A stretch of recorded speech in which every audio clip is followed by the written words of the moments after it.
for the third time on PHL Live. A man that is a legend whose jersey will be retired and has gone on to produce some of the best Cajun seasoning. You can check it out for yourself. Come on, man. Cajun seasoning. Mr. Alexander, the great Charles Alexander. How is life, my friend? Life is great.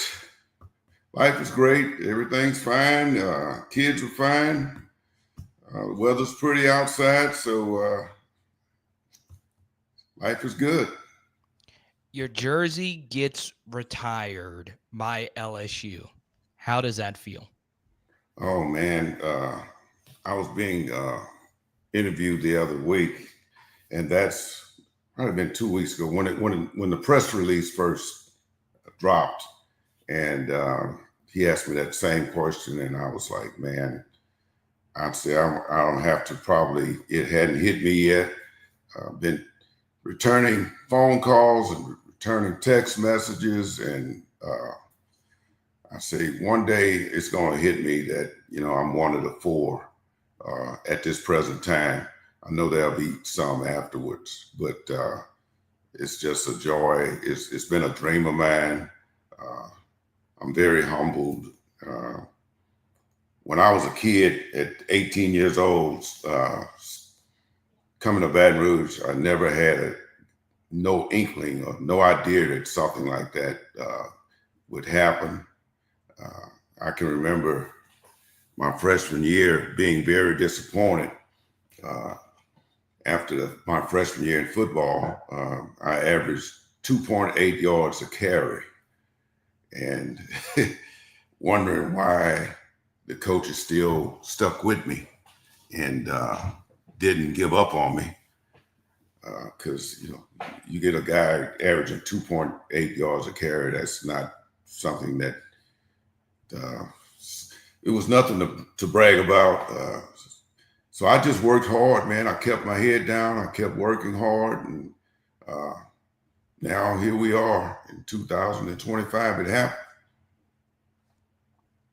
I still can't believe it. Like, when I got the news, I was like, man, that is so cool. Someone that's become a friend of the show gets honored like this. And it was a bond that my dad and I got to have because he was a big fan of yours growing up. So, who was the one guy that reached out to you after the press release that really made you happy, really made you emotional when they said, Charles, this is crazy that this is happening? I wish I could say one guy, but it just, I don't know. It was like it was flooding with phone calls and text messages, and I didn't get an opportunity to really reflect on what had just happened. It was something that I was hoping one day would happen, but to actually get that phone call, it was great. And believe it or not, Carter, it hadn't stopped. I'm not getting as many phone calls, but I'm still getting phone calls. I'm still getting congratulations. I'm a Facebook guy. Spent some of my time, not all of it, not much as you, on Facebook, but getting a lot of. I posted my jersey on Facebook, and I've gotten a lot of hits on that. A lot of my high school classmates congratulating me. People that I know in Louisiana, which I'm like, man, I didn't realize how many people I actually know, because just people I hadn't heard from in years. Talked to even my guys in Cincinnati when I played with the Bengals. Oh, okay. A lot of those guys called and congratulated me or sent me a quick text message, and that things like that just means a lot to you. Yeah, and I've told you this before, but your autograph cards that I was collecting before you ever even jumped on here, we've given out so many, and then you probably don't remember you sending me this. I showed you this beforehand. this jersey still hangs in my studio here. This is one of the coolest things I've ever gotten in my life. Purple jersey from Alexander the Great. You're in just speaking to people around Baton Rouge, some people in the program, some people that have left the program.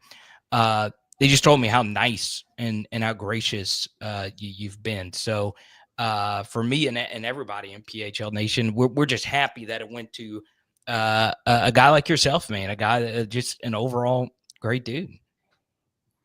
Yeah, it's man, it still hadn't like settled in yet, Yeah. but can't wait to that day when I'll actually see it hanging in Tiger Stadium, and it'll be there for the forever. So Yeah. Yeah. big accomplishment. Tell you a quick story. And go on, Uh, man. when I first got to LSU in high school, I wore number 20. Being from Galveston, Texas, didn't know that much about the school. I had heard of LSU, of course, but didn't know my history. And so I didn't see anybody on the field when I did watch LSU on television or whatever.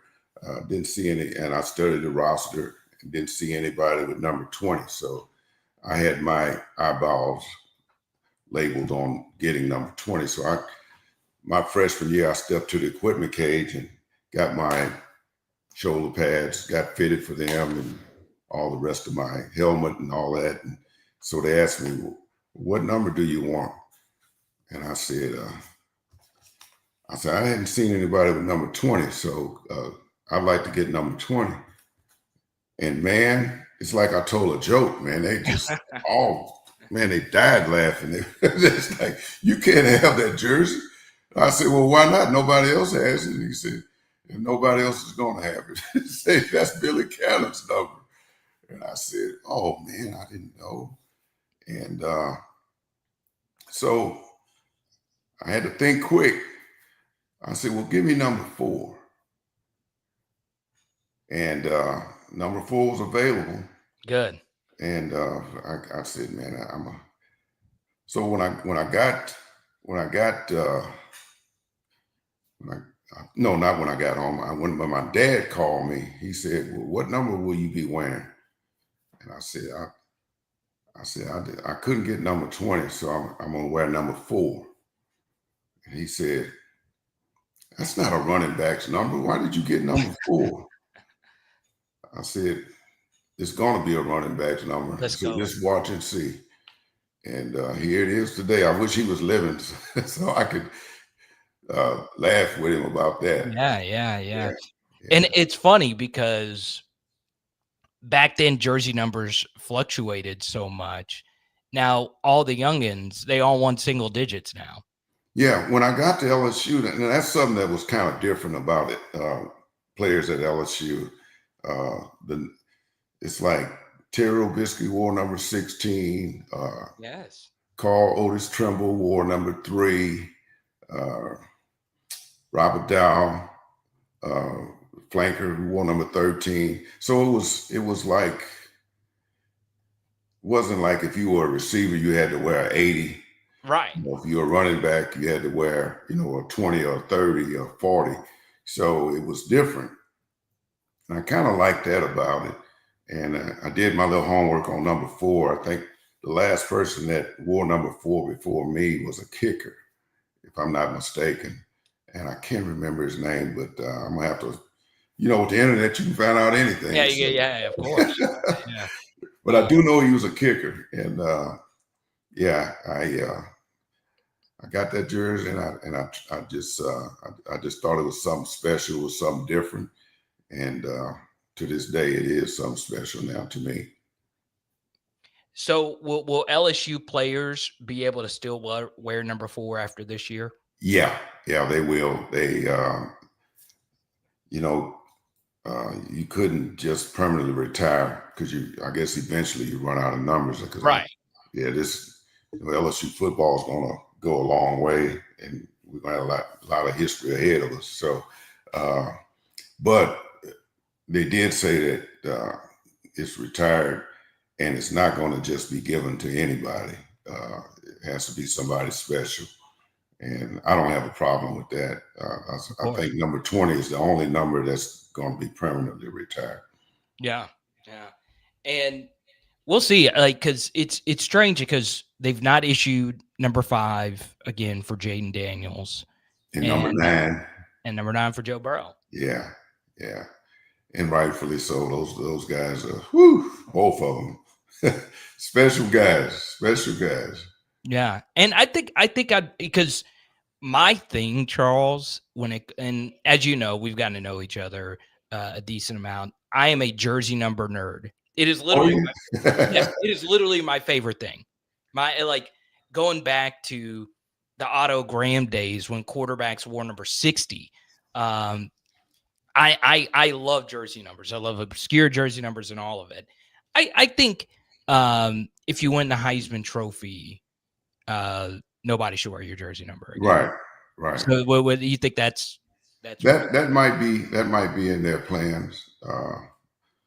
But you mentioned two guys that just, man, the last, what is it, within the last 6 years has taken LSU to another level. Yeah, Um, it's ironic that both of them were transfers and both of right. them won the Heisman Trophy. So it's those are two special guys. Yeah, and for me, Charles, and Charles Alexander is our guest, and we still have some youngins. Before it's interesting, the best college running back who wore number 4 last year for me was Cam Scatterbo for Arizona State. Oh yeah, yeah, Yeah. So it's ironic because I was like, let me just look up some Cam Scatterbo because you're a college football nerd like myself. You like watching and all that stuff because he kind of reminded me of your style. I mean, did you see any of you in him? I know this is like just a random thing, but when I would look at your old clips and then I was like, man, Scatterbo kind of reminds me of how Charles would. yeah, yeah. He is similar, I would say. Not very shifty, but you didn't want the way he ran last year. I don't. If I was a DB, I wouldn't want to get in front of him. Right. Right. Real looked like he was pretty quick, fast, and broke tackles. Uh, couldn't bring him down just with one arm. And yeah, he was a good back. I'm really interested to see how he's going to do on the next level. Hope he gets with the right team, and it has a Yeah. lot to do with it too. Yeah. And it's interesting. So he gets drafted by the Giants and we'll see. He's joining Malik Neighbors and I was watching an interview that he did and he couldn't pick out Megatron. Like they showed a picture of Calvin Johnson and he couldn't pick it out. And the reason I bring that up is because it is so important for the younger generation to know the history of the game. Because some of my younger viewers might not know who you were referencing when talking about number 20, and it's Billy Cannon, right? Everyone should know who Billy Cannon is. And that's why I'm big on honoring people like yourself. Because, Mhm. like you said in our last interview, obviously you would be the best running back at so many different schools. But at LSU in the past 2 decades, there have been all these amazing running backs. So you and I both agree it is so important to let the youngins know about the history of the game. And my favorite thing is not only watching your highlights, but watching a guy like Steve Insminger hand the football off to you. Yeah, man, looking back on that, and I was like, that's it's been a while. I don't know exactly how long, but I know it's been over 40 years. And for LSU to take the time, I mean, back when I played, it wasn't. We had like reels, the old fashioned reels that Yes, you that yes, you watched, and so it couldn't have been that easy to find highlights on me. yeah, That had. I'm surprised that they still had them. Because you're talking a long time ago. things are different. I'm sure that they moved uh, things around at LSU, the new practice facility now they got, and meeting rooms. And I'm like, man, how did they find all of this? And it was just amazing uh, how they kind of put it all together, and did a fantastic job. And I guess that's when the telephones and the text messages and emails started rolling in because they've done a good job of letting people know that my jersey will be retired this fall. So cool, man. Yeah. And sources have told me the celebration will be, or I might not be able to say this publicly. Or are you able to share any details of how they're going Well, to celebrate you? uh, the little that I know, because I don't think anything's finalized, uh, I do. I, well, this is like 80%, so it's not final. But I think they're trying to do it for the Florida game, but I can't go out and 1,000%. you know, yeah, I can say that, but it could possibly be moved. Things are a little bit different. Back when I played, it would be the Florida game, and that was it. But there's a lot of parts go into this, and you're talking about television, and Right. it's just a lot that's going to be going on, and I think they'll probably know something within the next month. Yes. Everybody can kind of like finalize their plans, because I think I will have a few people there. Yeah, I'm sure. I mean, it is amazing how many viewers of the show have said, "Man, I know Charles," including you were the one that actually kickstarted one of my closest friendships to this day, Mr. John Sibley Butler. He was the one that told me so much about you, which is insane. So good to see you, Sibley. Chance. Do you know John? Yes. Yeah. Yeah. Everybody knows John.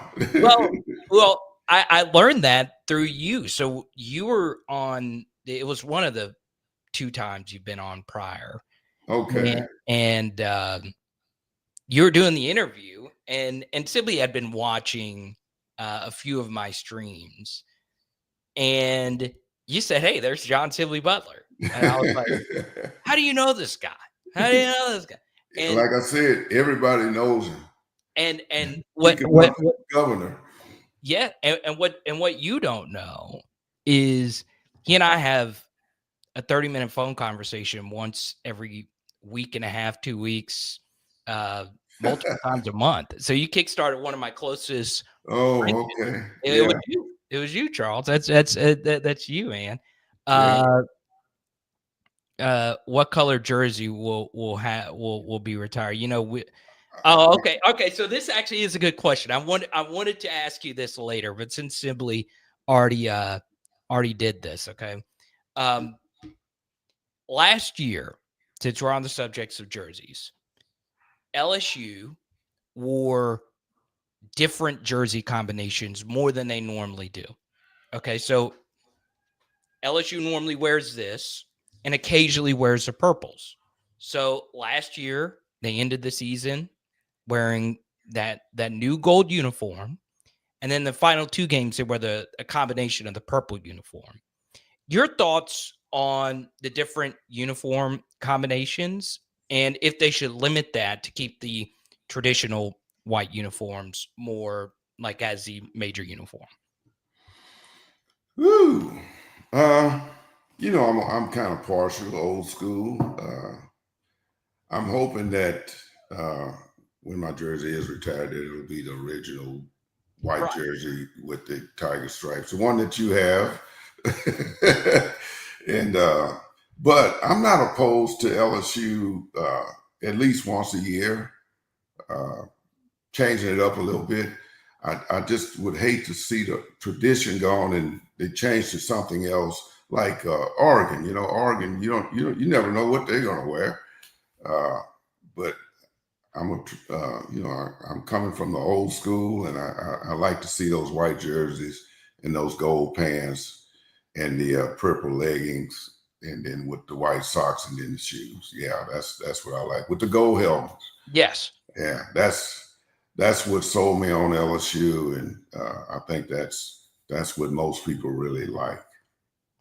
It's interesting, Charles, because in every walk of my life, I am so open to changing everything about me, from my personal life to wherever. Okay, that is something I do not really like to budge on. I like primarily white top, gold bottoms because that connects the current LSU teams to past LSU teams, right? Right, And right, LSU has a lot of these unique things. When people think LSU, they think of the numbers every 5 yards. They think of the different style goalposts. They think nighttime in Tiger Tiger Stadium. Stadium, right? Right. But the thing is, that is just when we are at home. I like to think of LSU as white top, gold bottoms. So towards the end of the year, I lost some of my younger viewers because they like the flashy uniforms, and the players did vote on it. But it is important to hear from legends like you, and I've spoken to other former players, even some that have played as soon as 6 years ago. They they like tradition. They like the white tops. Right. Gold bottom is big for tradition. It's big for the connection. Hmm. Yeah, those are it's just something about putting the white jerseys on with the stripe on the shoulder. It's a special thing. Just gives you that tingling feeling, Yeah, baby. and then you got the little purple and gold band around the Yes. at the lower part of your sleeve, which I didn't wear too much because back when I played, running backs uh, had tearaway jerseys. And then Yeah. I don't know if you're too young to know this, but that got outlawed because man, I used to some games I go through 4 or 5 jerseys because they get torn off, and that's the way to break a tackle. They could grab you, Yeah. but that's outlawed now. I can't do that anymore. So, but yeah, I love the white jerseys. That's with the purple numbers, and to me, that's LSU. I thought of you when you retweeted this photo. So in the middle, that's Emily Dixon. She works with LSU football. I've known Emily for a while. And then two guys, these are arguably two of your favorite players. Obviously, that's your QB to the far left, Stevie Wonder. Steve Ensminger, Yeah, also known as the OC of the greatest offense of all time. And the guy to the right, I think he plays for the Cincinnati Bengals, right? yeah. I think maybe that's number 9. Number 9. Yeah. So when you see this photo, what how do you feel? Well, I'm a big Joe Burrow fan. First of all, just a fantastic. I've never met him, but I've seen interviews, watched him closely, mainly because he plays for my old team, him and Chase, and very proud of both of those guys. And then I see my quarterback, Steve. Steve was a good guy. Liked to have a lot of fun. Kept the huddle loose. Uh, and as you know, he's a great offensive mind. I really was disappointed that he retired at a Yeah. relatively young age. I'm like, man, Steve, don't give it up. You're on top of the world right now. But I guess he had enough of it, and he's enjoying life. Yeah, so I've been able to have a relationship with his son, and I've never met his son. His son's obviously a very talented high school coach, and Steve will go help him in practice. Um, any LSU Tiger I'd want to meet, it would be Steve Ensminger. I've always wanted to meet him. I've talked to You've never met him? I've never met him, never gotten to shake his Oh hand, yeah, say um, thank you for all he's given to my favorite team of yeah, all time. he's Steve just a I guess what I'm trying to say is that he kept everybody loose. Back in the day, Coach Mack used to have a two quarterback system. David Woodley and Steve Ensminger, and he used to kind of like, well, I'm gonna play both of these guys. That was a game plan. They got equal amount of reps in practice, and he would basically put them in a game, and he would go with the hot hand. If Steve was playing well, you keep him in there. If we were dragging a little bit and things wasn't going the way that they needed to go, he would switch it up to David, and same thing with David. If David started uh, and things got a little slow, and he would call Steve in the game. But everybody, man, we didn't have a preference. We loved both of them, and both of them had their strengths and weaknesses. Steve was more of he had a rocket arm. Man, he could throw that football. And David was more of it was a combination of both. He could run the football, more of an option quarterback, and he had a strong arm. He played several years with the Miami Dolphins. And I think he took them to the Super Bowl one year. So both of them were good quarterbacks. And you know the old saying that they have now: if you got two quarterbacks, you don't have no quarterbacks. Yeah, That's exactly. not true all the time. Yeah, Right, right. we just would go with the hot hand, and everybody. And those guys, they worked together well. They weren't jealous of each other, and it showed just teamwork. Let's just do this thing together. The big thing we got to do is come out of here with a W, and that's the way they did it. College Football Hall of Fame. Jersey is retired. You've played at a high level. And it's cool that College Football Hall of Fame honors you, right? So that's a completely different set of people than LSU honoring you. So your greatness is personified through neutral eyes, through bias eyes. That's LSU fans. So now I'm going to give you the floor, Charles. You are the college football commissioner, right? What is? Can I get his check? Yes. Every pregame meal across the country will be seasoned with "Come On Man" season.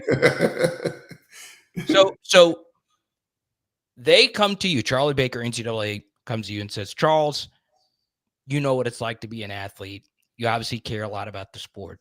What is the first thing you are changing about the current college football? Wow. Well, I don't know if you can legally do this, but I would put a cap on this NIL deal. Probably can't do that, but looks like nowadays it's a bidding war. Guys are going to the school that has the most money or that offers them the most deals, and I know it's been a long time since I played, but man, I just couldn't see jumping from one school to another for an extra $50,000 or $100,000. I don't know how that works, but I think that's the first thing that I would try to straighten it out. But I would probably have to consult with a lawyer and find out what I could do and what I couldn't do for the money thing. I was laughing about this with some of my ex-teammates. We were talking about this NIL thing, and I said, man, well, we didn't have a problem with the NIL, did we? I said, we used to go get our little $18 a month check to do our laundry. We were happy. So that $18, believe it or not, man, it got the laundry clean. Yeah, there you go. We got those free meals in Broussard Hall. Hey, what else can you ask for? That's it. That's it. And now kids are getting Lambos. Yeah, it's crazy, man. It's crazy. But I know one thing, man, it made us, we didn't have a problem with staying focused because we didn't have, money is tough. You're 18 years old, 19 years old, and you got all the money that you can spend. It's hard to stay focused on academics and football because that's what you're there for, both of those things. Yeah. And I don't think you're anti players getting money? Because we No, discussed. no, no. I'm Yeah, not. I'm not because I mean everybody needs money. Uh, right. and then sometimes people come back with the argument, "Well, you're getting your school paid for, or they getting their school paid for," and blah, blah, blah. So yeah, but you still need. You want to be able to. You want to be able to do certain things. Exactly. Spring break comes, they might want to be able to go to spring. Have fun at spring breaks, let their hair down a little bit, and do things for your family. Because a lot of them come from you know backgrounds like I came from. I was raised by my grandparents, so we didn't have much, but we made it. So yeah, I kind of see both parts of this, but I just think it's getting out of hand, though, man. It's just Yeah. crazy money. And And honestly, it wouldn't be that might be part of the reason why Slinger don't want to coach anymore. yeah, yeah, Because and I don't know. I'm sorry, I don't want to say that's why he's not doing it, but there's plenty of coaches that are like him that have had a lot of success, like Nick, who have cited that part of the reason why yeah, they don't want to do this anymore is because of that. yeah, yeah. It's tough, man. It's tough, Yeah, and you really, I mean, I'm like, I thought about this, talking it over with some of my friends too. We were just like, man, how do you discipline a kid nowadays? You can't. know, because they always have the threat. Well, if you talk to me a certain way, or if you don't let me do this or that, uh, I'm going somewhere else. Right. And those coaches, in order to keep their jobs, they got to have the blue chip players, and that's just the way it is. I just don't know how you discipline a kid without them holding that over your head. Right. And 'Cause they can transfer pretty quick now, I hear. and one thing I will add, since we're on this conversation, I'm glad you're being open about this and not, just going crazy over it. Because there's a bunch of former players that are spiteful because they didn't get the money while they played, right? Um, Born too early, I always say that. yeah, yeah. And I'm like, well, unless you're Johnny Manziel or like Tyrann Mathieu, you really probably didn't miss out on generational money. You did miss out on quite a bit, but it's to the point, Charles, where it's like the Tennessee quarterback Nico Imele, he there's rumors of him potentially opting out of a playoff game over over an NIL dispute before the Wow, game before Ohio State. wow, yeah, which is crazy. It's insane. Yeah, it's It's crazy. insane. Like Yeah, like we're missing a point if yeah, if that's happening. yeah. I mean, not to say that we were saints or whatever, but I can remember uh, my last game that I played for LSU. Uh, it was in the Liberty Bowl in Memphis, Tennessee, and we played Missouri. And in my mind, I played as hard during that game because I wasn't naive. I knew that I was going to get drafted pretty high, and I could have just said, "Man, my leg hurts. I'm not going to play. I'm not going to risk the chance of getting hurt." But I played as hard as I could because I knew I had that purple and gold on, and I wanted to represent LSU. And I played as if my life depended on it. And nobody took me out the game early, and none of that. We played every single down, and we enjoyed it. We loved the game. We played for the love of the game and for the love of the school. And I just don't know if it's a lot of selfish kids out there now, and it's all about me, me, me, me, and I just don't think you can be like that all the time. Yeah, I'm with you. So no opting out of bowls if Charles Alexander is your coach. Nope. If I was a coach, I'd like, you're playing and you're gonna play hard. Yeah. And you still got scouts looking at you. They probably writing their little notes too. When they watch you, they watch how you act on the sideline. Uh, they're watching your body movement. They watching you each and every move, and that's why I try to tell some of those kids, man, you never know when somebody's looking at you. Yeah. Here's my thing about opting out of bowls. All right. If you're a can't miss top 15 first round pick and it's a whatever small bowl, you probably should not play because the school gets so much positive publicity and stuff from you being a first round pick. But if you opt out of a bowl game, you should not be allowed to stand on the sideline with the team. Yeah, I agree.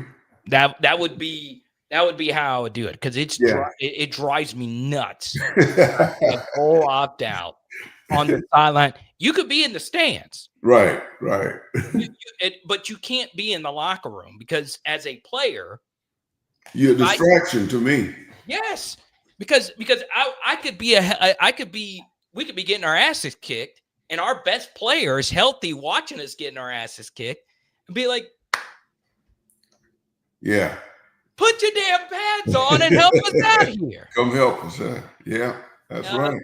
If you're gonna be out, you're gonna be out, huh? Right. Yeah. And no more of this. Okay, unless you're breaking a record, but still, like I don't know. I've gone back and forth on it. Yeah.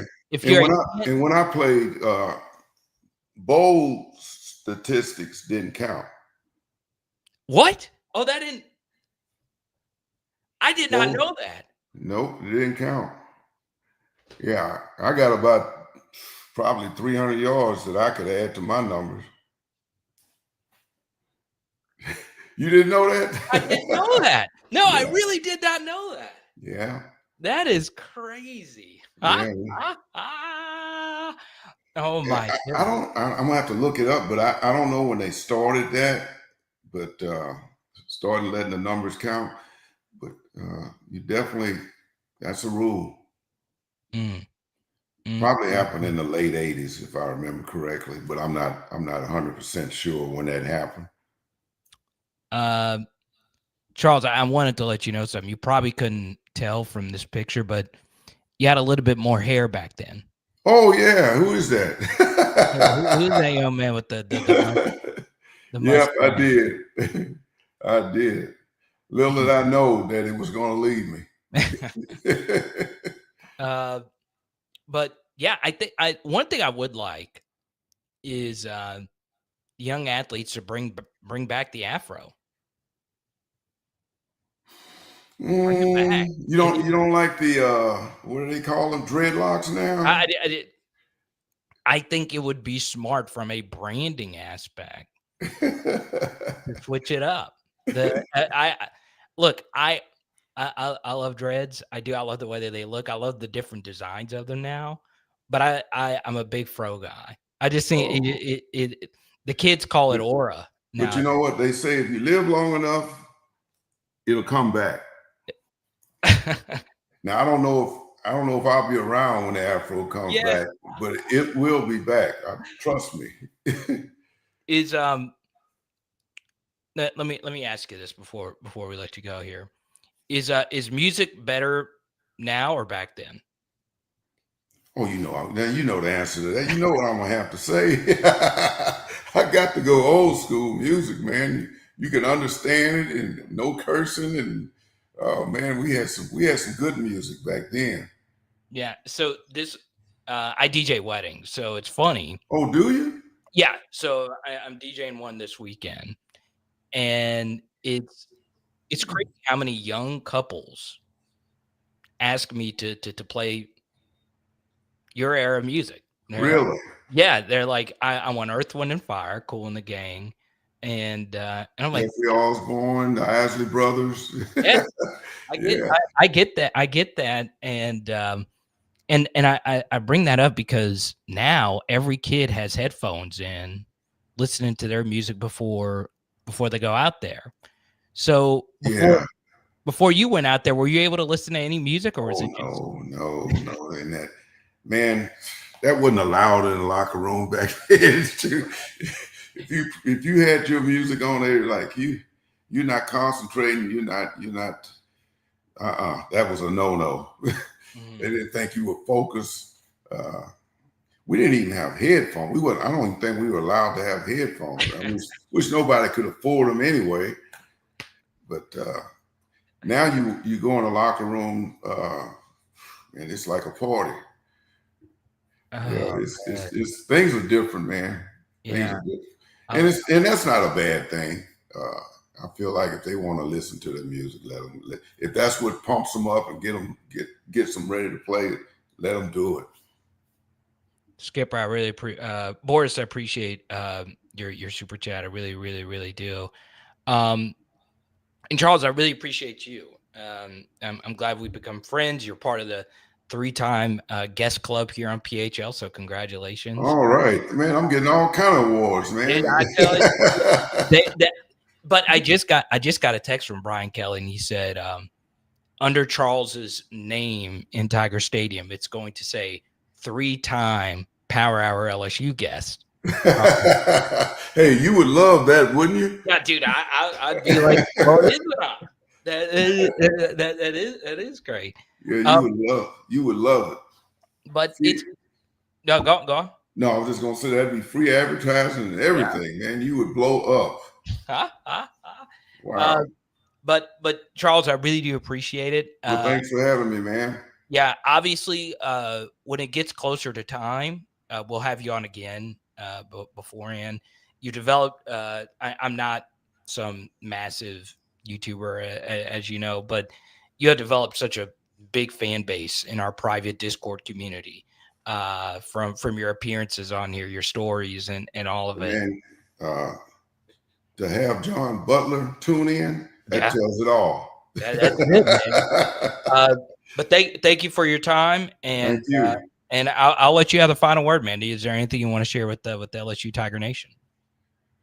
Can't wait till the season starts, and can't wait until I get a date on when this jersey's going to be retired. And go Tigers! Go Tigers! All right, Charles. We'll talk soon, man. Thank you. Appreciate it. No, appreciate you. Really good stuff, man. Uh, la- I do highly recommend you go listen to all our other interviews we've done with them. I'm pretty sure we've done two. All right. I was going back and forth. I was like, I know we did one, and I think there was one before the Sibley thing happened. Uh, I get confused. It's been so long. We don't really have a gazillion guest on here because our channel is a little bit more news and like kind of current film based stuff. But he is the best. Like we still talk. And literally, I was jumping for joy. There's people like Chance and Sibley text me like, "Hey, did you see this? Did you see Charles is getting this honor?" And I love the fact that he isn't one of those guys that's like, "Hey, I am that guy. I was that guy." He literally is one of the more humble um, LSU legends. So I'm really excited about that. And man, LSU's running back history is just insane. It really, really, really is. Sibley, you are right. Come on, man, season. We actually started the show um, with that. So y'all go support his seasoning. Come on, man, seasoning at C apostrophe MON man seasoning. My dad still has some, still uses the hot sauces and all that stuff. Now, before we skedaddle, I do want to touch on LSU baseball just a little bit because that is the story. We all stayed up super late watching that game. The Discord chat was lit. If you want to chat with me during games, and that's every big LSU game, join our Patreon, patreon.com/LSU football. I will never give out this autographed Charles Alexander personal gift. He's actually the second Bengals running back to give me a personally autographed jersey. But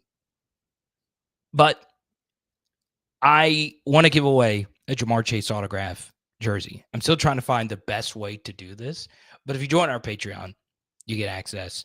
And I thought doing this giveaway would have like a gazillion new signups.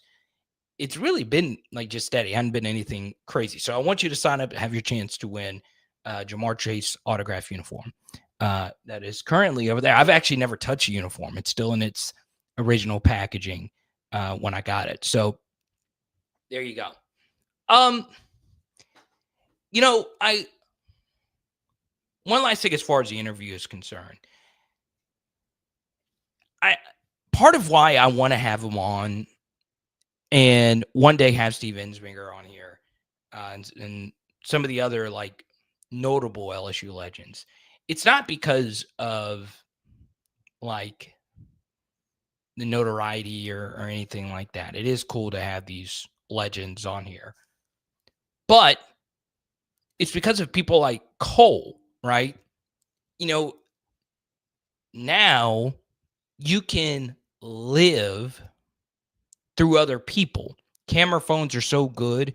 Not only are the camera phones good, the audio is good on them, right? So let's take the Mason Taylor catch, for instance. There are literally 1,000 first-person viewpoints you can pull up on Twitter or YouTube and see. There's not really a whole lot of that with Charles Alexander. Even he was shocked that LSU was able to pull up his highlights. And his highlights are a lot of fun to watch. He played a very fun style of football. That's why I brought up Cam Scadaboo. It was very similar. He would just run through people and keep running. But when I was doing research the first time I did an interview with Charles Alexander, was this from Cole. Charles was one of the first players at LSU. Like you could feel the tension in the air when you knew he was getting ready to get the football. You could just feel something special was about to happen. And to have those guys on here, you get to hear those stories. You get to see them describe how different things are. So really, really, really enjoy that. Yeah, so let's talk about the LSU baseball situation. All right. Major win. And, I said on Sunday that it could be disastrous. That was the only way this could have ended. There's no way, even if you would have won in the first game and beat them 9-0, it wouldn't have been a positive. It would have been, you should have done that. You should have taken care of business. And I get that. But let's enjoy the fact that we avoided a disaster. Now, would this have been embarrassing for Jay Johnson? Yes, but it's not the same as LSU football losing to Troy. It's not. This is baseball. Random things happen. As you guys could hear in pretty much every interview they did, the opposing team's coach, Chris Curry, was telling everyone how he looked up to Skip Bertman. Arkansas media that was there was interviewing Skip Bertman. I have never seen a team more gracious in defeat. And I understand Annie were saying, hey, that's how they should be. They feel lucky to be there. But no, they literally were honoring LSU. They were meant to have positive vibes this weekend. So I am just glad we avoided disaster. And looking back at it, and baseball minds I respect have disagreed with how Jay Johnson has handled the pitching. When the way he handled the pitching is what saved us. Looking back at it, should Case and Evans have started last night? You can make a case. But you can go listen to the interview yourself.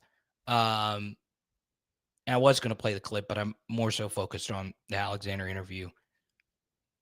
I personally listened to Jay Johnson break down his methodology of how he planned on using Ianson and why he decided to start him on Friday and why he decided to do it the way that he did in the SEC championship game, I thought it was sound logic.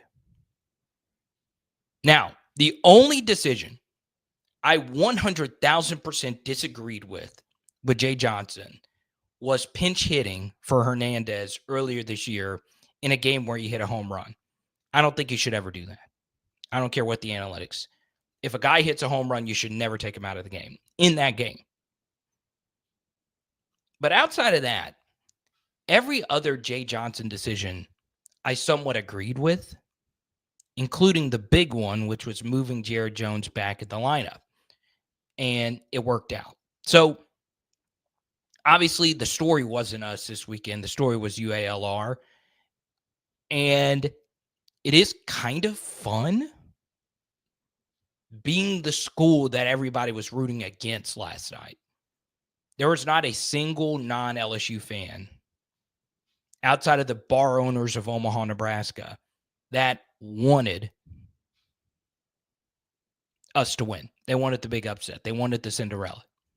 And the fact that this team rallied and found a way to get it done, and obviously Hernandez, Fry, and Evans were the big stars. It felt good. And to come back from 5-1 down, I'm not going to lie, I went on a little bit of a personal cursing tirade when I was told all season that the best double play turning duo is not DJ LeMahieu and Nola.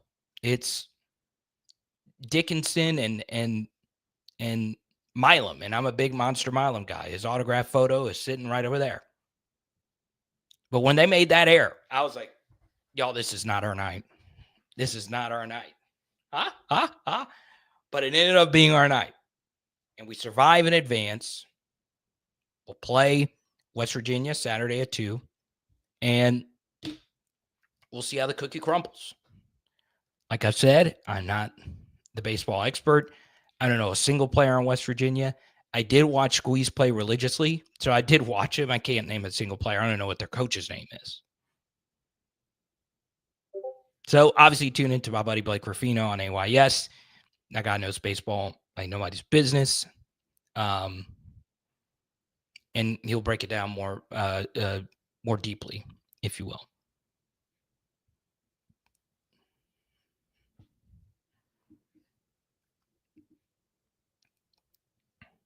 Dude, the center fielder, yeah, Webb Gems. And that damn number 26, Cano, looking like Robinson Cano out there. Like, that just shows you how stupid baseball can be. You hit 4 home runs all year long and bat 226. And then in a regional against the best competition you have played all year long, everybody trying their absolute best, you hit 3 home runs. It's insane.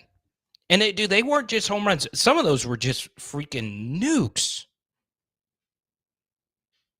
Dude, they were freaking insane. So shout out to UALR. And we had a guest from UALR Thursday night. He joined us, Nate Olson. And, well, he told you, hey, we can win this thing. And I had 2 of you text say, hey, look, that dude you had, was just an idiot. Well, that's not what y'all said. But 2 of you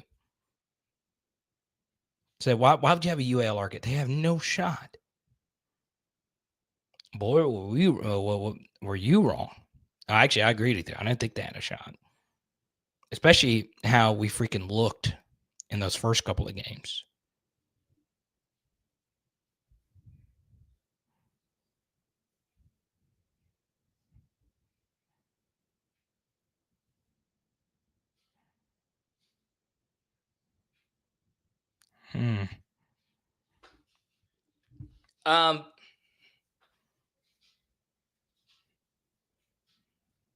I don't know. As far as game one is concerned, do you start Kate Anderson game one? I'm not going to get into that. I'm not qualified enough to break that down. But there you go. I am sad though that that we have to wait that long. Now, let me go on a little rant. I released this on my personal Twitter. Didn't retweet it on Power Hour LSU because I wanted to save it for the channel that bears my name. All right. You guys know I am a structure guy. I am a big believer in structure.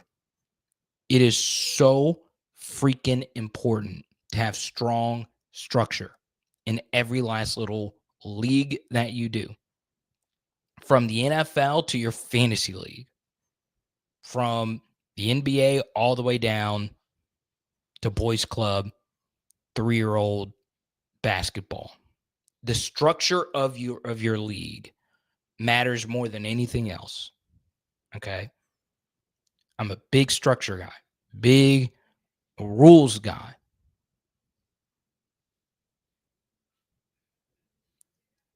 The NCAA is neutering what makes baseball so damn great, which is home field advantage. The regionals have home field advantage. I'm going to tell you this right now. Euler's baseball players, the biggest thing that happened in their lives happened last night, in large part because everything that transpired happened in Tiger Stadium or Alec Box Stadium. It happened in Baton Rouge. It was the home field aspect of it. So the fact that you do this stupid home and away thing is so dumb. It is so dumb. There's not a single coach that is a lower seed that would ever say, you know what, to be fair, you need to let us be the home team, especially in the deciding game 7. It is so stupid.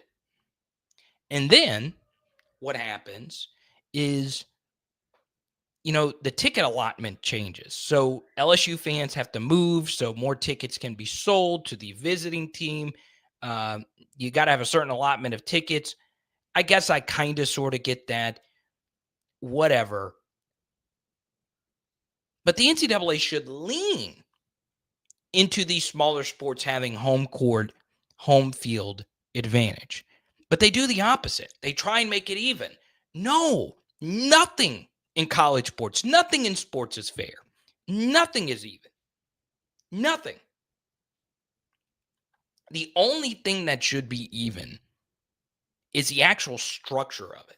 And I think most of us would agree. If you earned the high seed, you should get every last advantage that comes with you being at home. All right. Now, here's what we're going to do.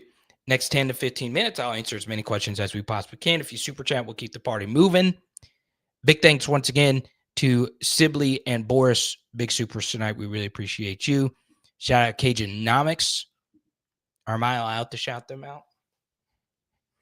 Is there going to be a witch hunt? Because UL fans, ULL, they do not like Cajunnomics. Dude, when they narked on that guy, Cajunnomics, earlier this year, ooh. Dude, there are a few things in life that have pissed me off as much as that. And I have a ESPN subscription, so I wasn't using Cajunnomics. But when that happened earlier this year, I was like, there's...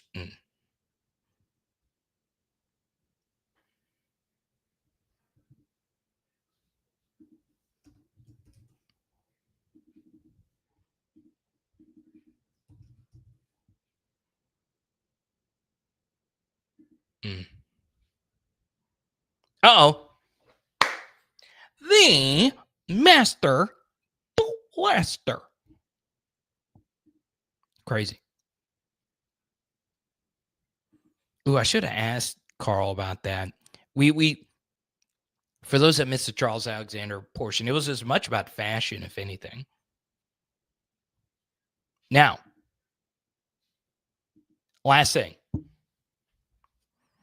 A guy that I respect a lot in the YouTube space, a great film study analyst. His name is Brooks Austin, and he and I had a little Twitter back and forth today about the 8-game versus 9-game SEC schedule. All right. Very talented YouTuber. Very talented. And he released a thing saying, hey, why should the SEC go to a 9-game schedule when every strength of schedule metric you look at says the SEC has a stronger schedule than the Big 10, the Big 12, the ACC, hell, maybe the NFC South next year. I mean, what the shuck is going on with our Saints? But he said you can't go to a 9-game conference schedule. Why are we being forced to do it when the bottom of the Big 10 sucked so badly last year? Now, there's a thing called small sample size. We are only 1 year into the 12-team college football playoff. And the Big 10 had 2 of its better programs have really down years after national championship runs, Michigan and Washington. All right. If they were any decent, one of those 2 is probably beating Indiana last year, who we figured out is pretty fraudulent. They weren't really that good. All right. So I agree. I totally agree with Brooks that the SEC schedule is harder. All right. The problem, though, is the inverse is never discussed. If you're going to maintain an 8-game conference schedule, how do you do it? What is the format? How do you do it? Because now with the 8-game conference schedule, the schedules are so imbalanced. Tennessee had a far easier schedule than the rest of the SEC, especially of the playoff contenders. You know who else did? Texas. Texas, however, actually looked the part in the college football playoff and in the SEC championship game. They passed the eye test. They passed the yards per play test. Tennessee didn't. So why is that relevant? Well, you are getting screwed. And by you, I'm looking at you, whoever you are, outside if you're a Tennessee fan. Because the schedules really helped out a Tennessee team by any stretch of the imagination. If you actually watch them, and I watch them closely, they weren't really that good. Even Tennessee fans will tell you that, especially after what happened with Nico. The team wasn't really that good. They were a byproduct of their schedule. You know, one thing, the 3 top teams that were left out of the playoff, you know, one thing that they had in common, and the 3 teams that actually did make the playoff, what they didn't have in common with those other 3 teams, is that none of those 3 teams that made the playoff had to play Garrett Nussmeier. None of those 3 teams had to play LSU. So why is that relevant? Well, ask Ole Miss in South Carolina. Teams that had a higher post-game win probability than LSU. Ask them how they think they lost that game. It's because Garrett Nussmeier went out there and did some really special things on the football field. Now, it wasn't just him, and he didn't play perfect games in either of those games. We do not win those games if it weren't for Garrett Nussmeier. And that's often the case when a team wins and pulls off upsets that they should not be winning. It's that the other team had a quarterback that can get you over the hump. So the 3 teams that made the playoff didn't have to play Garrett Nussmeier. All right, let's talk about another team. That 2 of the 3 teams did not have to play. Jackson Dart, first round pick. NFL doesn't just pick anybody in the first round. Now, I don't think Jackson Dart was a first round quarterback. The one time that one of those 3 playoff teams had to play Jackson Dart, what happened? They got their asses kicked, and that was Georgia. Tennessee and Texas both avoided Jackson Dart. So, in a 9-game schedule format, you don't have these imbalances. You don't, because one, you would have to tweak the format to make it more even across the board, and it's just one more game you have to play. And the biggest thing is that you, the fan, benefit from a 9-game conference schedule. Big time, because it gives you better inventory. Guess what's going to happen? Your ESPN Plus bill just went up to $29.99. Well, if my bill is going up, guess what? I want better inventory, damn it. Now, I'm still going to pay it. But they want more out of their investment. And you should want more. Well, Carter, it's going to screw the SEC over in the long term. Guess what? I'm to the point now, especially as an LSU fan, where I've got 3 of these natties. We're never going to have a team as good as 2019. Yes, I want LSU to win a natty. I would love for LSU to win a natty. But it's no longer the most important thing for me. It really isn't. Because the sport is so drastically changed. Right? One question I forgot to ask Charles, and I had it listed right here. It's crazy that we used to not even have a playoff. You would just play bowls, and some writers would decide who would get a national championship. I kind of miss that, because it used to be about the games, not neutral site games played in Atlanta, Dallas, and all kinds of places that aren't college stadiums. I just don't really care about the playoff anymore. Now, will I get excited for the games? Yes. Is it important for my job? Yes, because more playoff games is actually good for me.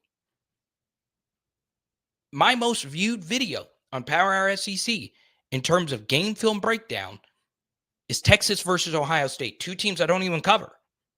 Playoff generates a lot of interest. It helps me. It brings in more of a neutral fan. And those things I can't acknowledge as being good things, but it's not as good as college football's regular season. It's not. But I digress. And I'm done for the night. Now, tomorrow night, we're supposed to have a guest. He had to cancel. But we'll get him on.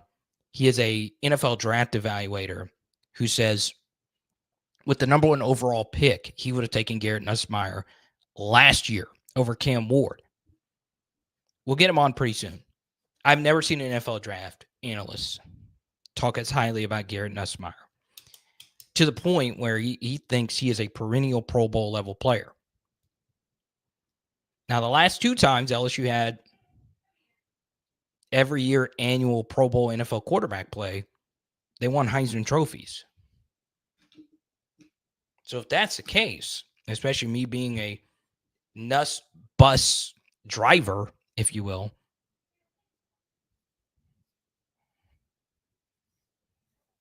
I'm excited.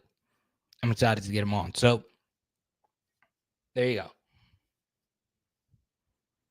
Well, let's simply get the final word. And yeah, Pegasus, go on ahead. Ask a draft question.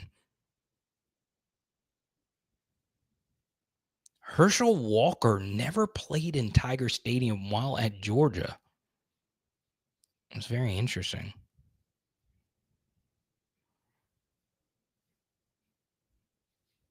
Let me some old school Herschel Walker highlights.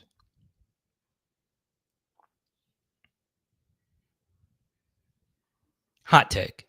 The best Georgia Bulldog of all time is Champ Bailey. Argue with your mothers about that.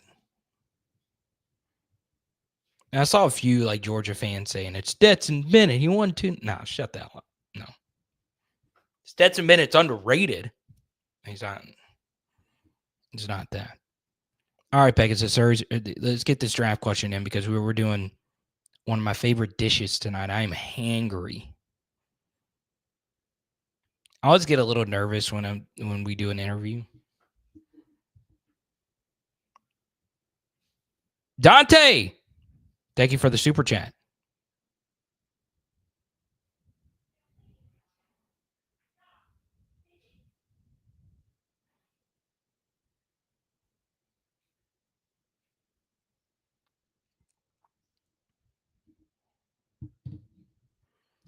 Is Nuss being a potential top 5 pick more about what he showed last year or the leap LSU quarterbacks take in year 2 as of late with JD and Burrow? It's a good question. It obviously has more to do with what he did last year. And that is something that should excite you about Garrett Nussmeier because Joe was a 3rd-round pick before the season began, and Jaden was like a high upside, like 2nd or 3rd-round pick going into his final season. Because going into his final season, it was only Caleb Williams and Drake May. So, and going into Joe Burrow's final season, the discussion wasn't even Justin Fields. It was, or not Justin Fields. It wasn't any quarterback from Joe Burrow's class. It was all about Trevor Lawrence. That's all everyone talked about. Trevor Lawrence, when he wasn't even draft eligible. It was, how can we tank to get to Trevor Lawrence 2 years from now? You know, which is kind of strange. And Trevor's not that good. But based on NFL draft hype, Garrett Nussmeier has way more hype than Jaden or Joe. That doesn't mean anything, though, because Cam Ward had not close to consensus number 1 overall pick hype. Yeah, Pegasus, it was Tua. Okay, that's who it was. It really was Tua. But even Tua, when he was coming out, the discussion was all about Trevor Lawrence. Yes, there was the tank for Tua hashtag. So I guess I'm underselling Tua's draft hype. But even then, it was Trevor's just transcendent quarterback prospect.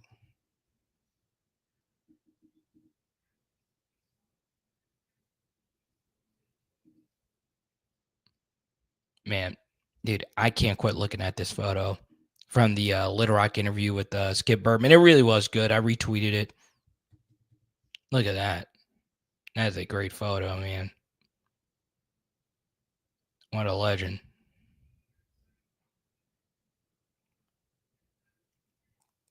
But Jack Allen TV, it's just a little clip. I'm not going to play it. I want you to go give him the click. That is just so good. I love it, man. I do. All right, y'all. We'll see you tomorrow. Special thanks to Zion Imaging and the Fast Draft Fantasy app. Please go sign up using my promo code Carter for a deposit match bonus up to $50. It is Power Hour LSU. Boom.